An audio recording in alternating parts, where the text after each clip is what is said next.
Olen tulekahjusid siis uurinud juba pigem peaaegu juba 20 aastat. Olen näinud erinevaid situatsioone. Selleks, et üldse rääkida statistikast, ennem peaksime peatuma sellest, et me mõistaksime seda, et kuidas hinnata seda tulekahju ruumilist arengut, kui palju meil on aega teha mingeid tegevusi, kuidas me saaksime oluliselt vähendada võib-olla kahjusid, siis selleks, et alustada nagu otsast peale, siis loomulikult oleme nagu koolitunnis, aga et põlemiseks on meil vaja ju tegelikkuses temperatuuri, hapnikku ja põlematerjali. Temperatuuri all võime ka võtta kuumust, süüteallikat. Miks me sellest räägime, on tegelikult see, et me peame mõtlema selles osas, et kui me teame neid kõiki 3 komponente, siis me võime mõelda, et millist komponendi nendest me suudame kõige lihtsamalt tulekahju puhkedes näiteks mõjutada. Põlematerjali me sealt ruumist enam eemaldada, kui seal on tulekahju puhkenud, tegelikkuses ei saa, ei ole ka mõistlik. Siis võiks mõelda, et äkki me saame mõjutada kuidagi seda temperatuuri, kuumuse allikat. Ma ütleksin, et seda me saame mõjutada algfaasis, kui tulekahju hakkab alles arenema. Meil on kuskil 3-4 minutit tulekahju puhkedes see väike ajaaken, kus me võiksime seda veel oluliselt nagu mõjutada, kui meil on olemas esmased tulekustutusvahendid. Et me saame, kui me näeme seda tulekollet veel, meil on võimalik sekkuda. Samas selle kõige juures tuleb alati silmas pidada seda, et sekkumine ei tohiks ohustada ju teid. Ja see sekkumine siis üksnes juhul ka, kui me teame, et me saame ka selle siis tulekolde kas jahutatud või kustutatud. Et tihtipeale tulekahju läbi elanud inimestega vesteldes on sama hetk, et ta ütleb, ruum on suitsu täis, ega me seal tuld midagi näha ei paista enam, sest suits on maast laeni. See ongi tegelikult see viide sellele, et me tõenäoliselt enam seda temperatuuriga võitlemist ei peaks enam võib-olla pidama. Kõige lihtsam, mida tegelikkuses mõjutada, on see, et me saame mõjutada hapnikku. Seni, kuni tulekahju püsib selles ühes ruumis, võidame me tegelikult oluliselt aega. Me vähendame põlemise intensiivsust, sest kogu selle põlemiskoormuse määrab ainult selle ruumi sisustus. Ja see ongi nagu selles mõttes väga oluline. Me hoiame uksed kinni, laseme sektsioonidel teha oma tööd, kutsume nii-öelda abi, tegeleme inimeste evakuatsiooniga ja selle poolega. Seni, kuni tulekahju püsib selles ühes ruumis, seni on ka, võin öelda kogemuste põhjul, meil tegelikult kahjud kõige väiksemad. Tihtipeale võetakse seda, et küll see tuli teeb nagu kõige suuremat kahjusust, et võin öelda, et kui vaadata kahjude ulatuse, siis tihtipeale kõige suuremat kahjusid tegelikult põhjustab hoopis kuumus ja suits. Ehk meil eesmärgiks peaks olema see, et kui meil tulekahju juhtub, et ta püsiks selles ruumis. Loomulikult oleks hea, kui me teaksime, kus ta juhtub, aga tulekahju seda meile kahjuks seda ei ütle.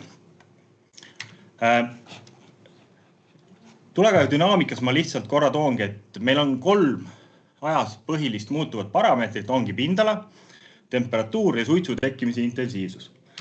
Siin on toodud üks selline graafik, miks see selgitab seda, et miks me tihti nagu räägime sellest 5 minutist, et mina ütleksin, et see 5 minutit on see aeg, kui meil on võimalus seda mõjutada. Siin graafiku pealt võite ka lihtsalt vaadata, et see aeg on väga piiratud. Kõige parem aeg loomulikult on see kuni 210 sekundit, see on see hetk, kus me võiksime sekkuda, kustutada olla. Sealt edasi juba siis kogu ruumi süttimine ja edasi siis juba, kui hapniku pealevoolu ei tule, et see tulekahju jääb ruumi piires, loomulikult hävineb põlematerjal kõik see.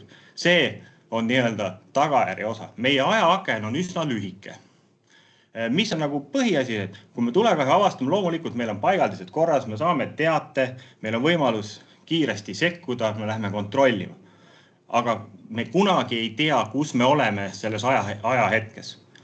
Temperatuurid tõusevad, suitsu intensiivsus suureneb, ehk me läheme vaatama teadmata ju tegelikkuses, kui palju me sellest 5 minutist sellest hetkest oleme nii-öelda ära kaotanud.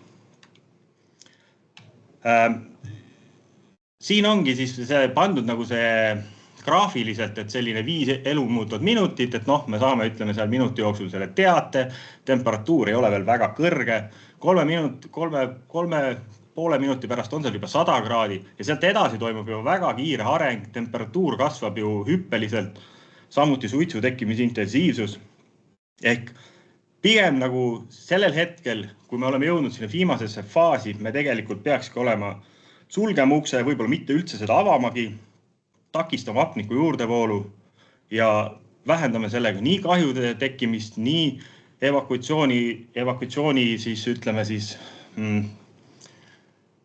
nii-öelda siis paanikat tekitame sellega vähem, me ei lase suitsu evakuatsiooni trepikodadesse ja nii edasi. Ehk siis me peaksime keskenduma sellele, hoiame tulega selles ühes ruumis, meil on rohkem aega ja me saame nagu tegutseda. Noh, siin on see sama asi, mis ma korra olen läbi rääkinud, ma ei jääks sellesse niivõrd kinni.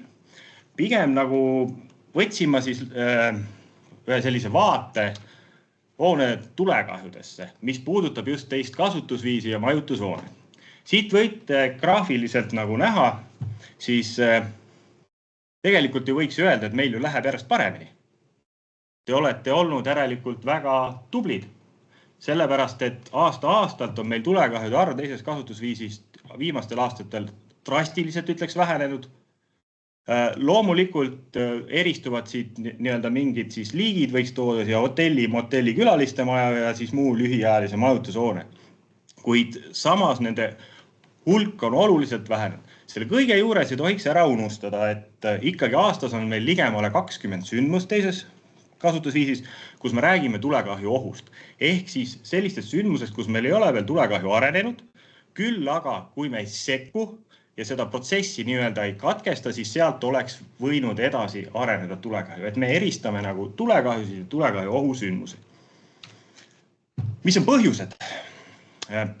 Põhjustena olen siia tabelisse siis pannud enam levinud, lahtise tule kasutamine on 11 korral. Ehk see näitab ka seda, et me võime ise teha kõik, aga alati jääb selline kolmas komponent, see on see klient. Klient, kes tuleb meile majutushoonesse, tema oma tegevusega võib samuti olla meil väikseks ohuallikaks. Loomulikult see sõltub ka sellest, me võime igasugu keelde panna, aga keeldudest kinnipidamine on ka mõne nii-öelda siis võib-olla selline amet, et ta proovib siis neid mitte jälgida, et vaadata. Aga sellised asju on olnud ehk need suitsetamised, küünlad, kõik sellised lahtise tule teemad. Teisena, ütleme isegi esikohal ju eristub selgelt elektripaigaldise rike. See on selles mõttes kõige keerulisem temaatika, aga ta on seal tipus. Ma pärast toon ka korra välja, et mis asi see elektripaigaldis, mis rikkest me nii-öelda räägime. Mõned on ka küttesüsteemist, loomulikult kõige kurvem osa on see kuritahtlik, sellest osast me ei saa mööda vaadata.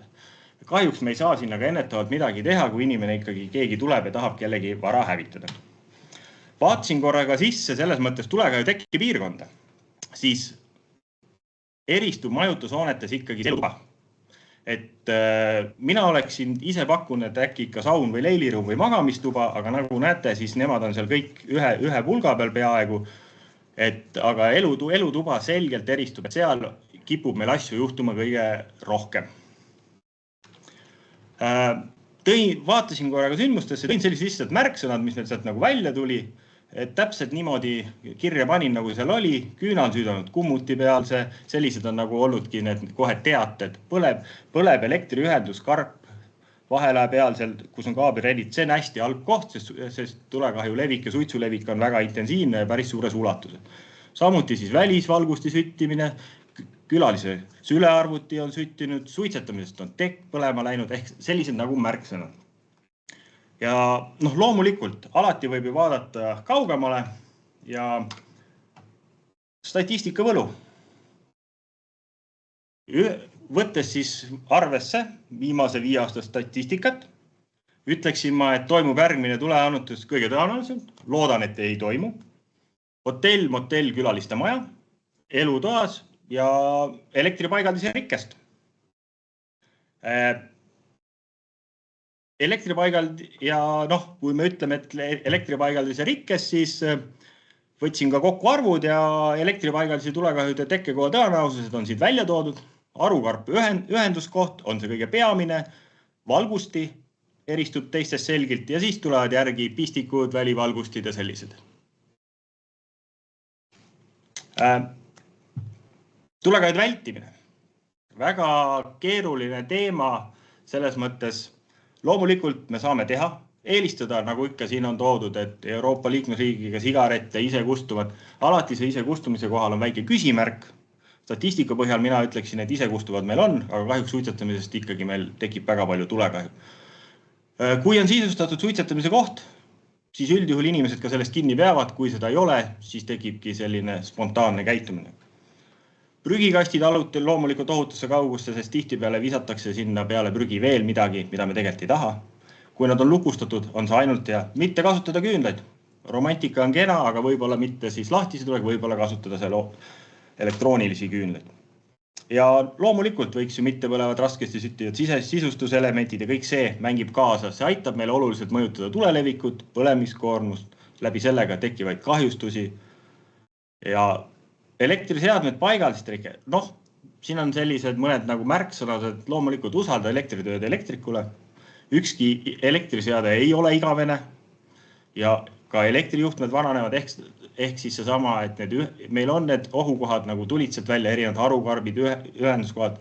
Nad tihtipeale annavad ka natukene märku, aga mingi aja sagedusega võiks need loomulikult üle käia.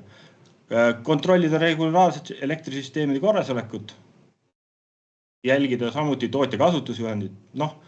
See on selline hästi levinud, et üks seinakontakt, üks elektriseade. Loomulikult teatud tingimustel võib ka kaks olla, aga kõige ohutum on alati, kui me võtame aluseks selle. Ma ei tea, selles mõttes, et tegin sellise võib-olla hästi kiire ülevaate. Kellelgi on mingi küsimusi võib alati nagu esitada.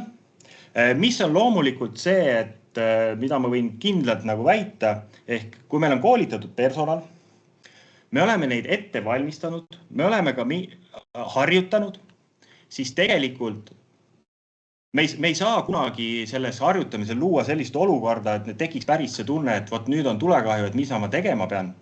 Kuid tõenäoliselt, kui me oleme need etapid kõik läbi teinud, siis kui meil on käes ohuolukord, siis me ka intuitiivselt tõenäoline väga kõrge ka käitume läbi harjutatud siis meetodite. Ja mis on nagu on, et võib-olla just see, et kui meil tegutsemise plaanid, asjud, mida konkreetsemad on inimesele ülesanded, mida ta peab tegema. Ja kui neid ei ole palju, ehk neid on mõistuskogus võib-olla viis asja, tee vot seda, siis ma seda ka teen. Kui on selline pikk ja lohisev, siis tihtipeale on see, et meil läheb see fookus nagu kuskile võib-olla mujale ja me võib-olla ei suudagi midagi teha. Et inimestele väga konkreetsed tegevused, tee seda. Ja loomulikult kõik töökorras tuleohutuspaigaldised aitavad kõigele kaasa. Aga selle juures ei tohiks nagu muutuda, ära unustada seda, et meil on valehäired ja nendega tuleb ka tegeleda. Aga igale sellisele rakendumisele, kui meil ikkagi ATS tööle läheb, me peaksime ikkagi võtma seda kui võimalikku tulekahju. See on keeruline, aga see on võimalik. Ja sellega me tegelikult tagame ka seda, et kui meil tekib tulekahju, et siis me ei kaota väärtuslikku aega, nagu te saate aru, siis see 5 minutit on tegelikult ääretult oluline aeg. Ja see on väga lühike aeg.